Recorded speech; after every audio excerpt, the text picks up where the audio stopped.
The gallery lights were bright. My paintings, my soul, were lined across the white walls like a diary. I had poured in colors, the scent of fresh paint mixed with the cold hum of the air conditioner. My heart beat hard, like it wanted to break out of my chest. This was supposed to be my night, my first big art exhibition. The night where all my hard work, years of loneliness, nights spent sketching with numb fingers, and canvases soaked in tears and sweat would finally be seen. But the chairs stayed empty. The doors stayed closed.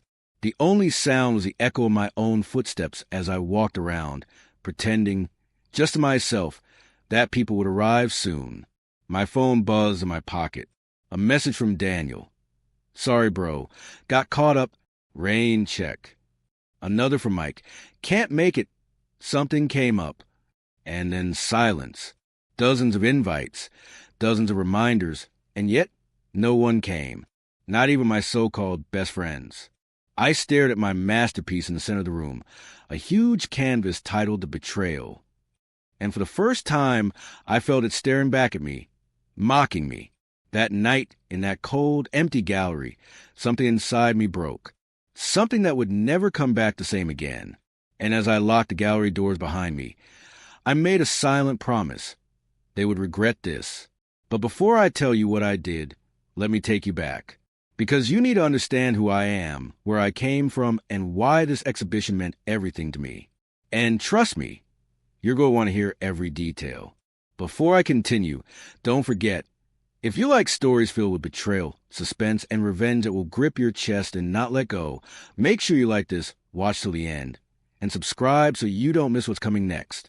Because what happened after this night shocked even me. My name is Anthony Miller. I grew up in a small town in Ohio with my parents, James and Martha, and my younger sister, Lily. My father was a factory worker, hands always stained with oil and sweat.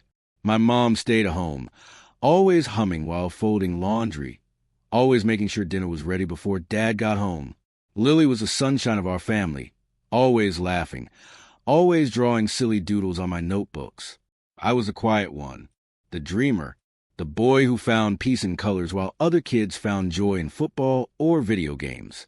I would sit for hours sketching the rust on Dad's tools or the wrinkles in Mom's hands. People thought it was strange. Some even laughed at me. But I didn't care. Drawing was how I survived the silence, how I survived the bullying, how I survived being invisible. By the time I was in high school, I had already decided I was going to be an artist. But being an artist in my world was like asking to be poor. My dad didn't understand. He wanted me to get a real job. I still remember the night he threw my sketchbook across the room and yelled, "No son of mine is going to waste his life painting trash." That night, I cried. But I didn't stop. I couldn't. Through college, I worked night shifts at a gas station to pay my way, and every free moment went into my art. I kept my circle small, friends like Daniel and Mike, who claimed they believed in me, who said they'd always have my back. They were my brothers, or so I thought. And then came the invitation. The biggest gallery in the city had accepted my proposal. They were going to host me. Anthony Miller, the boy from nowhere, the quiet kid no one believed in. It was my chance to prove to everyone, my father, my friends, the world, that I wasn't just a dreamer.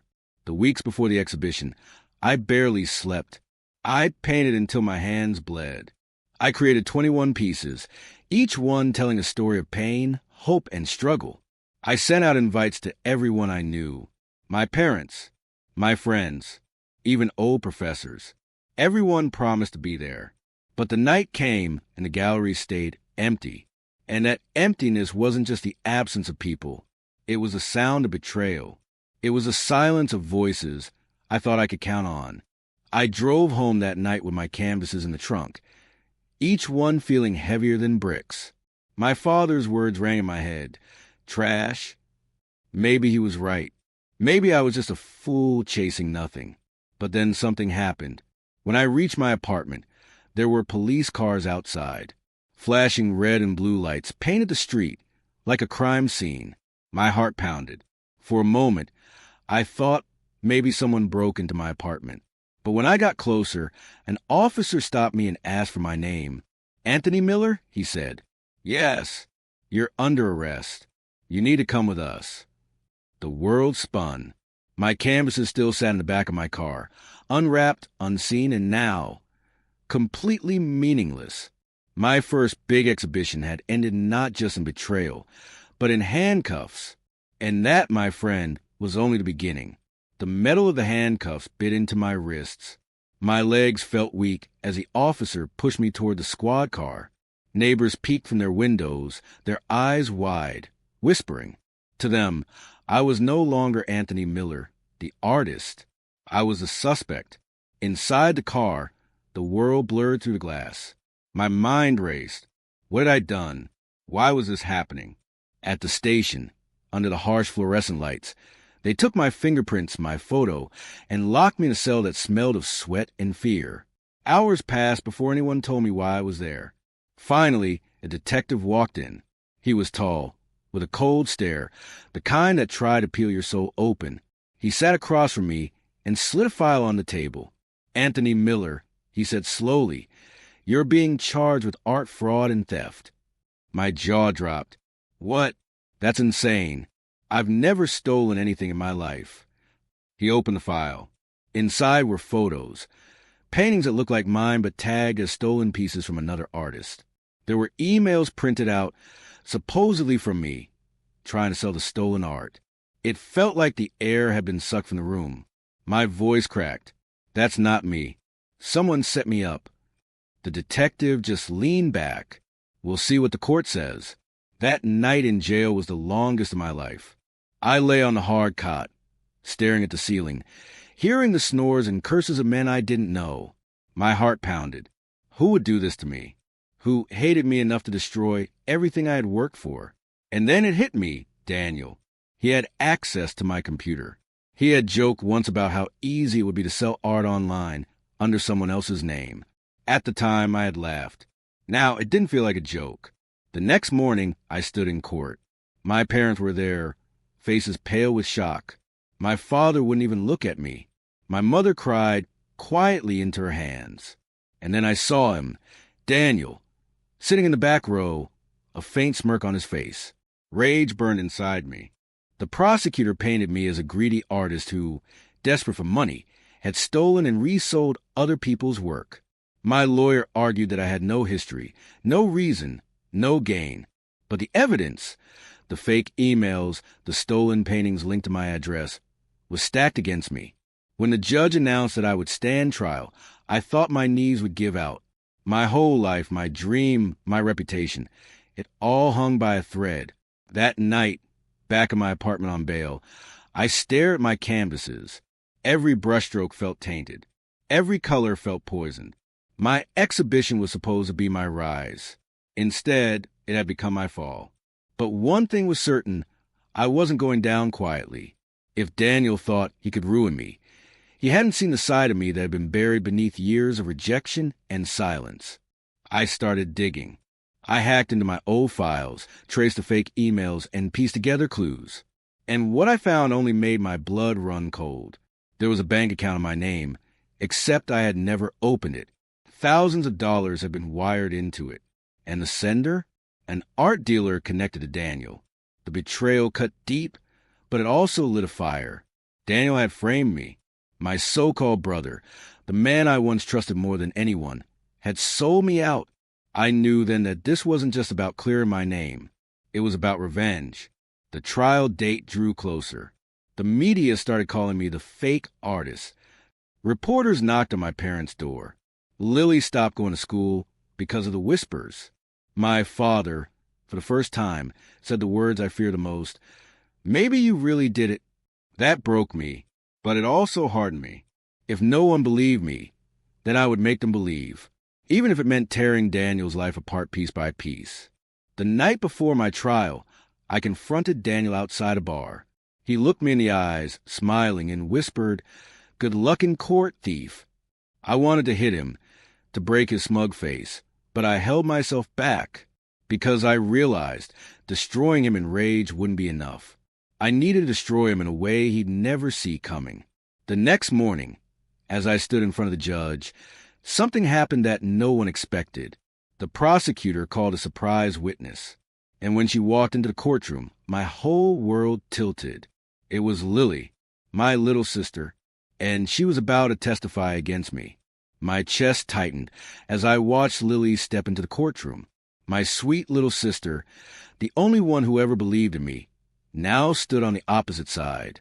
Her hands trembled as she took the oath, her voice barely above a whisper. "Please state your name for the court." "Lily Miller." "And your relation to the defendant?" He's my brother." The prosecutor's tone softened, almost gentle. "Lily, did your brother ever speak to you about selling art that didn't belong to him?" Her lips quivered. My eyes begged her to say no, to tell the truth. But then she looked at Daniel sitting at the back of the courtroom, and her face changed. "Yes," she whispered. "He told me once that he needed money and that selling someone else's work would be easier." The words pierced me like knives. My whole body went numb. My own sister, my Lily, was saying I was guilty. I slammed my hand against the table. "That's a lie," I shouted, my voice cracking through the courtroom. The judge banged the gavel. "Order, Mr. Miller. Control yourself." But how could I? This wasn't just betrayal. It was execution. Later, during a break, I tried to speak to her in the hallway. "Lily, why are you doing this? Why would you say that?" Tears rolled down her cheeks. She wouldn't meet my eyes. I had no choice, Anthony. They threatened me. "Who?" I demanded, my voice low and urgent. She shook her head, sobbing. "If I say anything more, they'll ruin me too." And then she ran off before I could stop her. That night, I couldn't sleep. The walls of my apartment felt like a prison. Daniel wasn't just trying to destroy me. He was using the people I loved most. My sister was his pawn. And I realized if I didn't fight back with everything I had, I would lose not only my career, but my family forever. So I made a plan. I started recording everything. Phone calls, text messages, even the late-night whispers Lily made when she secretly called me, apologizing but too scared to recant her testimony. Piece by piece, I built a trail. But Daniel was clever. He was always one step ahead. Every time I thought I found proof, he erased it. Bank accounts disappeared. Witnesses changed their stories. It was like fighting a ghost. One night, in desperation, I broke into Daniel's office. My hands shook as I searched through his drawers, files, computer, and there was documents linking him to the stolen paintings, contracts signed with forged versions of my signature. My breath caught. This was it, the evidence that could save me. But before I could leave, the door swung open. Daniel stood there, a gun in his hand, smirking like the devil himself. Well, he said softly. "Looks like the thief finally became a burglar too." My heart thundered. He pointed the gun at me, calm and steady. "You think you're smarter than me? You're nothing, Anthony. Always have been, always will be. That exhibition of yours, that was just a perfect stage to humiliate you. And now I get to finish the job." I froze, sweat dripping down my back. The gun's barrel glinted under the office light. For a moment, the only sound was my own ragged breathing. And then the office door creaked again. My father stepped in. His face was stone, his eyes cold, but his voice was shaking as he said, "Daniel, put the gun down." I couldn't believe it. My father, the man who had called my work trash, who had never believed in me, was standing there, between me and the man who wanted me dead. Daniel laughed, raising the gun higher. "Stay out of this, old man." But Dad didn't move. He just stared at him. "I won't let you destroy my son." And then everything happened at once. The gun went off. The sound split the air like thunder. And I screamed. The gunshot echoed in my ears, so loud it felt like the whole world had cracked open. Time slowed. My father staggered, his hands clutching his chest. For a heartbeat, I thought the worst, that he had been hit. But then I saw it. Daniel's face twisted in pain. His hand shook. The gun clattered to the floor, and blood began to spread across his arm. My father hadn't been shot. He had knocked Daniel's aim at the very last second, taking the graze while saving my life. "Dad!" I cried, rushing to his side. His shirt was torn, but the wound was shallow. He looked at me, his face pale, and whispered words I thought I'd never hear. "I'm sorry, son. I should have believed in you." The words hit harder than the gunshot. For years, I had carried his disapproval like a curse. Now, in that one fragile moment, he gave me what I had always longed for, his faith. Before I could speak, police sirens wailed outside. A neighbor must have heard the shot. Officers stormed in, guns raised, and within seconds Daniel was on the ground, handcuffed, screaming about how it wasn't over.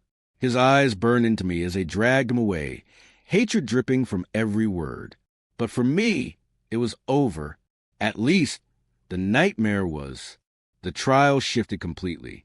The evidence I had taken from Daniel's office, combined with his arrest, flipped the case on its head.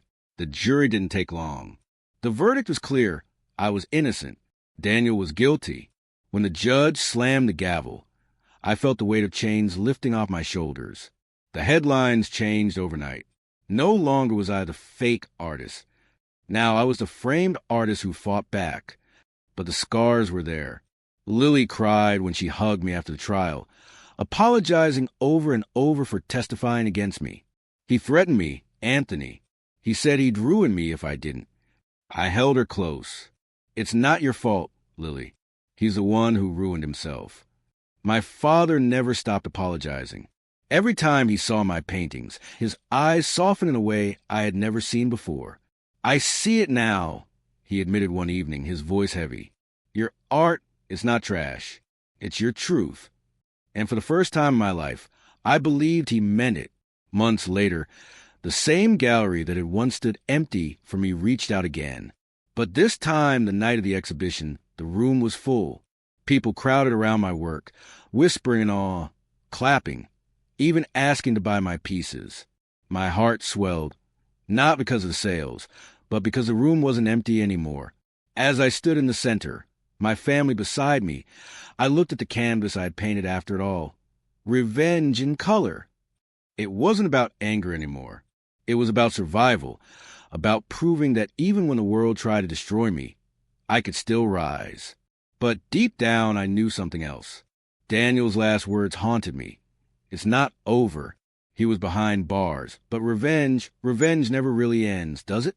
And as the applause filled the gallery, I couldn't help but wonder if one day, somehow, the cycle will begin again.